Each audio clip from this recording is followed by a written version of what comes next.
Mars, a desolate sphere of red dust, wind-carved rock, and silence, so complete it presses on the mind. But not anymore. For the first time in recorded history, a human voice breaks that silence, not in passing, but to stay. The Ares 1 colony has landed. What began as a long-shot mission has now become the spearhead of a new era. Not a base, not a research station, a home. Or at least that's the hope. Commander Elara Voss steps off the shuttle first, boots sinking slightly into the powdered soil. Her breathing is steady, controlled. Years of preparation have led to this single moment. Behind her, 23 others disembark. Engineers, scientists, ex-Marines, and 2 civilian observers. Each of them carries their own burden, their own reason for being here, but none heavier than hers. She's not just a leader of a mission. She's the figurehead of humanity's expansion beyond Earth. Success means more colonies. Failure means Mars becomes a memorial. Within 6 hours, the base is operational. Temporary shelters unfold into sleek white domes. Solar fields unroll with mechanical precision. Life support stabilizes. Oxygen begins flowing. For a moment, they all stand still, the red planet around them vast and unwelcoming. But inside the walls, artificial light flickers to life. Power surges. Systems ping online. The colony breathes its first breath. Elara records her first log. Day 1. Mars doesn't feel dead. It feels like it's waiting. I don't know for what. Her voice is calm, but her eyes flicker with unease. There's something dissonant in the air, not physically, but instinctually. Still, work must go on. The team dives into tasks. Drone scouts map terrain. Engineers lay groundwork for hydroponics. Medbay calibrates. Communications with Earth lag by 13 minutes, but data is flowing. 3 days in, a geotechnical anomaly draws attention. Dr. Keiji Rana, the colony's lead geologist, reports high-density readings beneath an eastern ridge. It's not volcanic rock. It's metallic, refined. That's impossible, according to mission intel. Mars had no industry, no known artificial formations. Curiosity trumps protocol. A survey team is dispatched. What they uncover is off. Buried beneath meters of dust is an alloy composite not found on Earth or Mars surface. It's fused into the stone, melted as if by precision heat. It isn't natural. Elara touches the edge of a panel jutting from the slope. It hums faintly under her glove. Her fingers recoil. No radiation, no heat, but a presence undeniable. No one speaks. Then Lieutenant Darien cuts the silence. Maybe we're not the first after all. Back at base, the team is cautious. Earth is informed, but there's little response beyond acknowledgement. A strange bureaucracy surrounds a mission, like no one really expected it to reach this point. Meanwhile, Elara orders closer study. Drones excavate slowly, revealing a skeletal outline of some structure, possibly a wall, maybe a corridor. Symbols are etched along the fragments. Not writing, not exactly. But repeating patterns suggest deliberate design. Despite the mounting mystery, work continues. The colony must grow. Air filtration units are calibrated against trace toxins. A water recycling system is installed using Martian ice. Crew tensions emerge. Weeks of isolation, delayed communication, and general unease wear thin on patience. Then a storm hits. A solar flare, more intense than forecasted, slams into the planet's thin atmosphere. Radiation levels spike. The entire colony is forced into lockdown. Outer operations cease. Systems shift to shield mode. Inside, the crew waits. For hours, red light pulses through the storm shields like the breath of a dragon. Static buzzes on monitors. Then, something strange. At 0237, an alert sounds from Drone 12, stationed on the perimeter. The feed flickers. Grainy video. Then a shape, humanoid, moving with a slow, deliberate gait. Dust obscures detail, but the outline is clear. Bipedal, proportional, but wrong. Limbs too long, shoulders too narrow.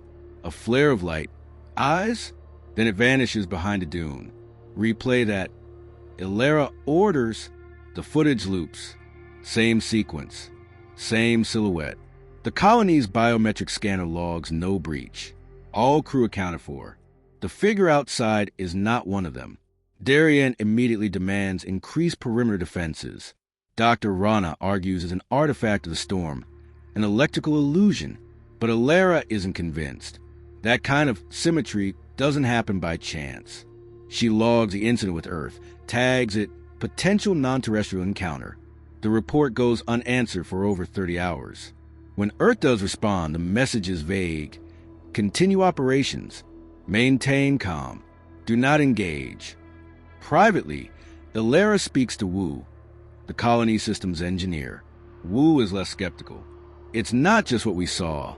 It's where we saw it, right by the dig site. He cross-references the drone logs.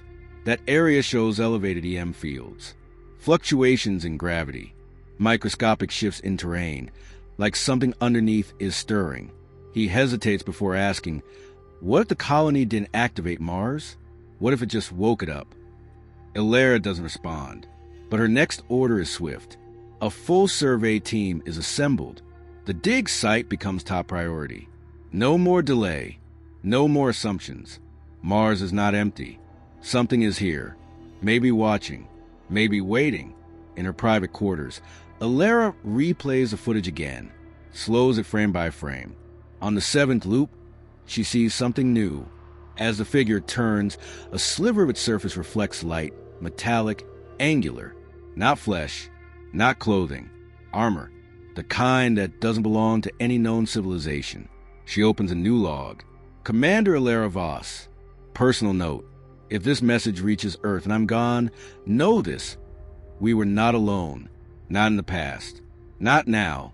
We may not have colonized Mars. We may have just entered someone else's house. She doesn't sleep that night. Outside, the storm fades. The stars reappear, scattered across blackness. Mars looks peaceful again. But for the first time, it doesn't feel like humanity's frontier. It feels like something else's territory. And the humans just walked in uninvited. Morning comes with crimson light bleeding over the Martian horizon. The storm has passed, but the unease hasn't. Alara wakes early, reviewing telemetry from the dig site. Something under that rock is interfering with base instruments. Magnetic pulses, irregular heat signatures, even subtle sound vibrations picked up by seismic sensors. Wu confirms it. Frequencies are rhythmic, not seismic, not natural. She suits up and assembles the same team from before. Lieutenant Darien, Dr. Amira, Engineer Wu. No one argues. They all saw the footage. And none of them want to say it, but they know something responded to their presence. Something sentient.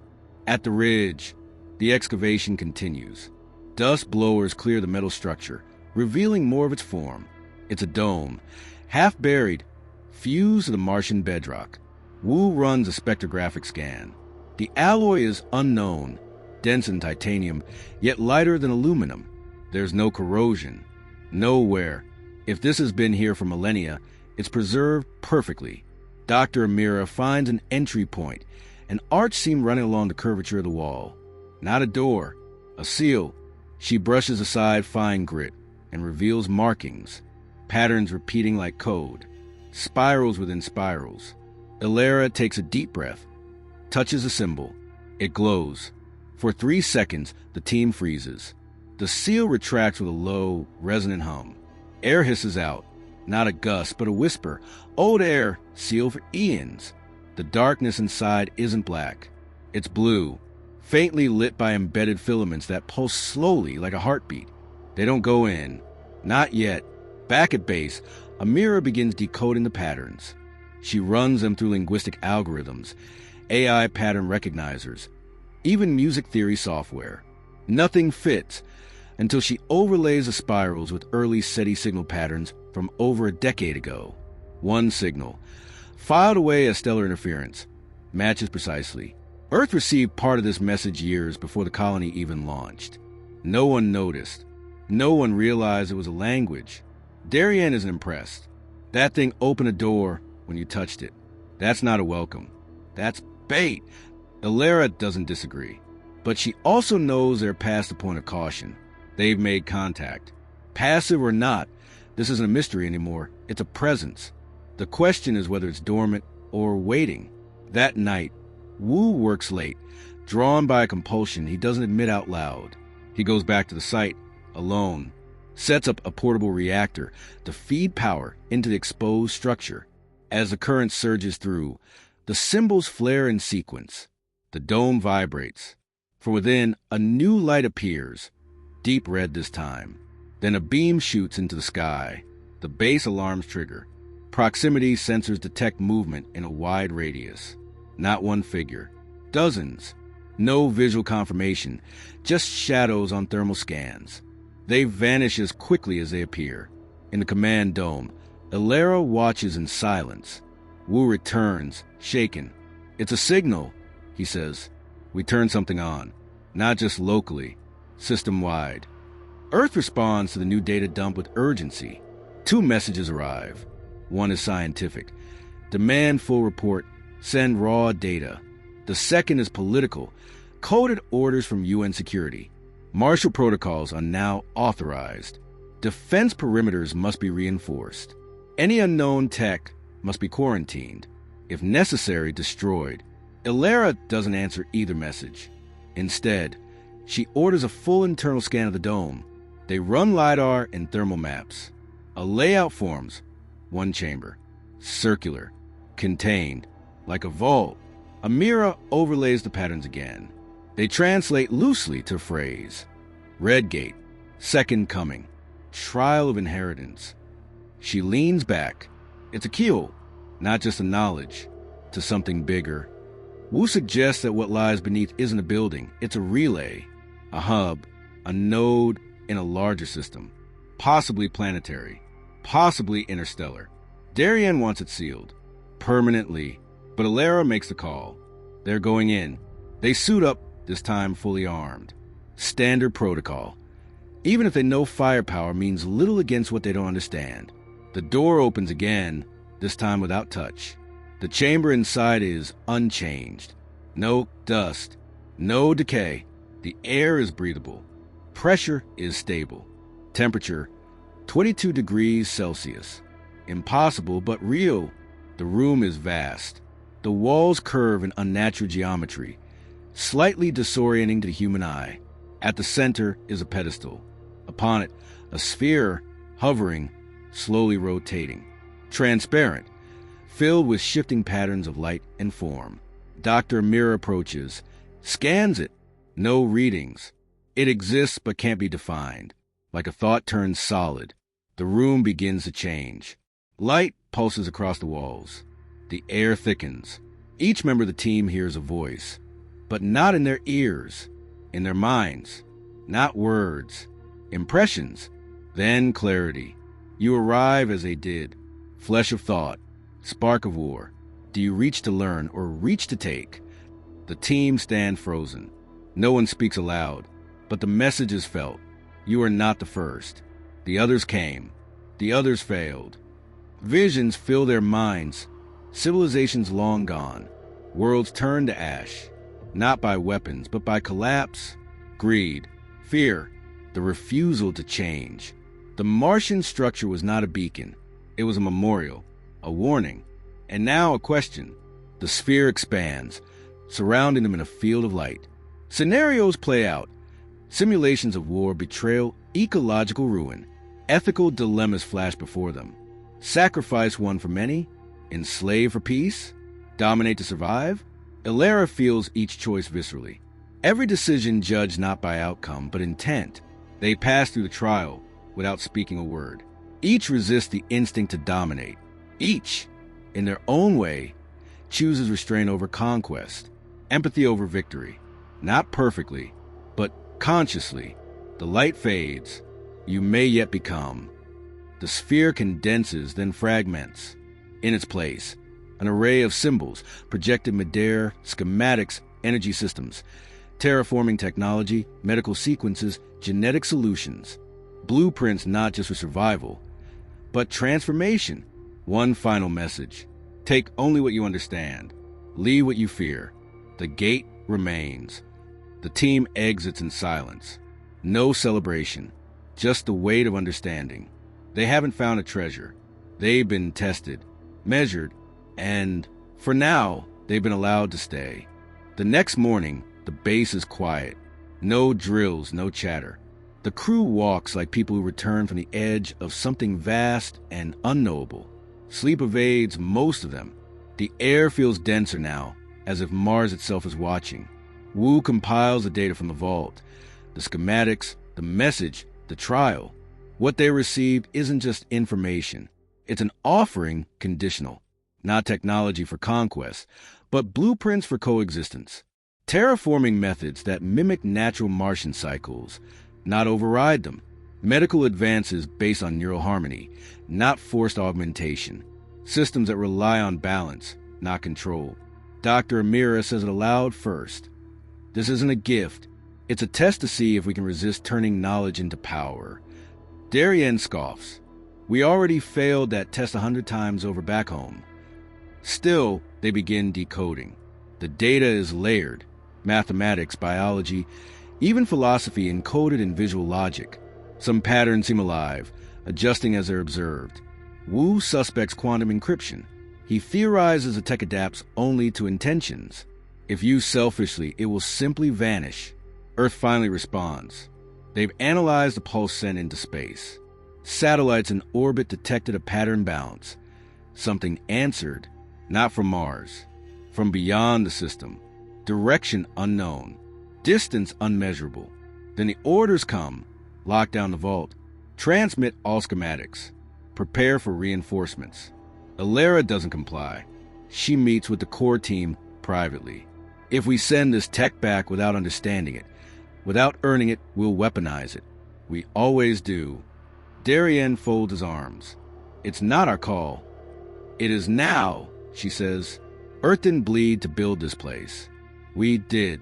We woke this up, and we were warned. Wu backs her. Amira hesitates, then nods. The decision is made. No transmission. The vault stays sealed. Schematics remain on local servers, disconnected from interplanetary networks. Earth will know something happened, but not everything. That night, the base perimeter alarms trigger again. This time, there's no footage, no heat signature, just static, then silence, power flickers. Lights dim, a soft vibration rolls underfoot. The structure is waking again. The crew gathers in the central dome. The vault's interface activates, unprompted. A new message appears. Another has heard, one who does not seek to learn. They come. The pulse Mars sent wasn't just a signal. It was a beacon, and not all who heard are kind. Orbital satellites detect movement. A vessel, unidentified, inbound from deep space. No known propulsion. No registration. Not Terran. No message. No response to hails. Trajectory. Direct descent to Mars. The base goes into lockdown. Protocols switch to emergency status. Power diverts to life support and defense. Drones are armed. For the first time, the colony prepares for conflict. Not against the environment, but a possible intelligence. Earth scrambles a response. A military vessel is dispatched. ETA, 19 days. Too late. Darien assumes command of defense, while Alara returns to the vault. The interface responds to her presence, adapting. It shows the ship's descent, sleek, oblong, unnaturally smooth. It burns nothing, emits nothing, just falls straight and precise, like a blade aimed at the throat of the planet. Inside the vault, the message continues. Tests not passed by others. They come to claim. You stand at the line between inheritance and extinction. It's not poetic. It's final. Alara returns to the crew. We're not being invaded. We're being judged again. Only this time, it's not by a test. Darien grips his rifle. Then we show them we're not the same. Wu looks at the sky. Or we show them we can be more. The ship lands 40 kilometers north. Not a crash. A precision touchdown. Dust clears. No doors open. No shapes emerge. Just a hum. Low, droning, oppressive. Machines react strangely. Instruments go blind. Mars trembles slightly, as if warning them again. Then a drone feed catches movement. Not many one. A lone figure, not human, walking toward the colony. Humanoid metallic, covered in sharp, interlocking plates. Its face is smooth, unreadable. It moves with intention. Darien wants to engage. Ilera refuses. She orders no weapons raised. This isn't a battle. This is the real test.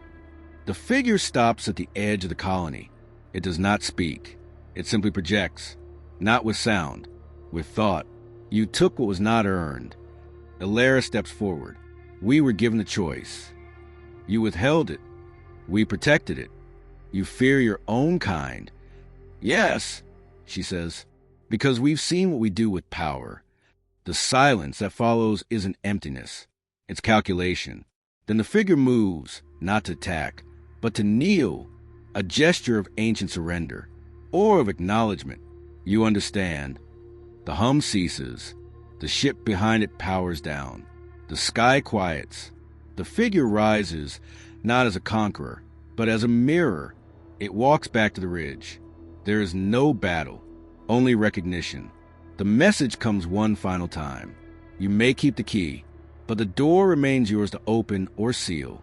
The ship lifts silently into the atmosphere. No exhaust, no flame. It disappears into the void. Back at base, the crew collapses, not from violence, but from weight. The weight of being chosen and of being watched. Ilera walks to the vault, alone. The sphere has returned, but this time it doesn't hover. It pulses steadily in place, dimmed, dormant. She places her hand on the pedestal. I understand now, she whispers. You're not testing us for your sake. You're preparing us for something worse. The sphere brightens. Not confirmation, not denial, just light. The weeks that follow are quieter. No more signals. No more arrivals. The stars, once threatening, feel distant again. But everything has changed.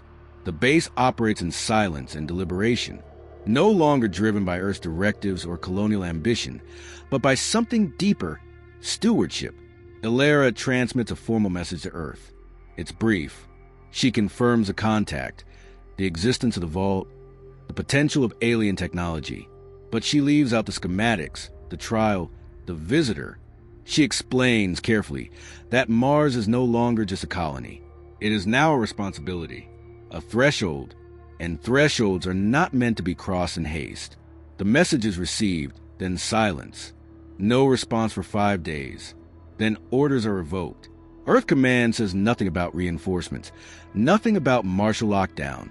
Instead, a diplomatic envoy is proposed, scientists, philosophers, historians. No soldiers. For the first time in decades, restraint is chosen over control. Darien begins constructing a perimeter, not defensive, but symbolic. A quiet reminder that some knowledge must be approached, not conquered. He still doesn't trust the vault, but he trusts Ilera. And that's enough. Wu and Amira continue decoding.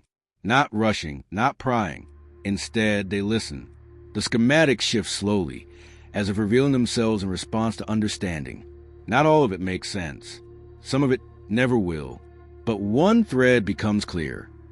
This vault was left not to be exploited, but to protect those not ready to face what waits beyond. They call it the Red Gate. The structure isn't just Martian. It's part of a network, planted across different worlds, each with its own guardians, each with its own trial. Most failed, some passed and vanished. Humanity, by accident or fate, may be among the first to understand the stakes without letting fear lead. The Red Gate, it seems, is not an invitation to power. It is a filter, a scale upon which species are weighed before they step into a larger, far less forgiving galaxy. One evening, Ilera watches the sunset alone. The Martian sky bleeds orange and gold, silent in its alien beauty. She thinks of the figure that landed, the one that came not to destroy, but to witness. She realizes then what humanity must become if they are to survive not just on this planet, but beyond it, a species that doesn't conquer the unknown, but respects it. A week later, Earth sends another message. This time it's personal. Families, friends, and fellow scientists speak not with demands, but with curiosity. Word is spread that something extraordinary happened, but no one knows the details.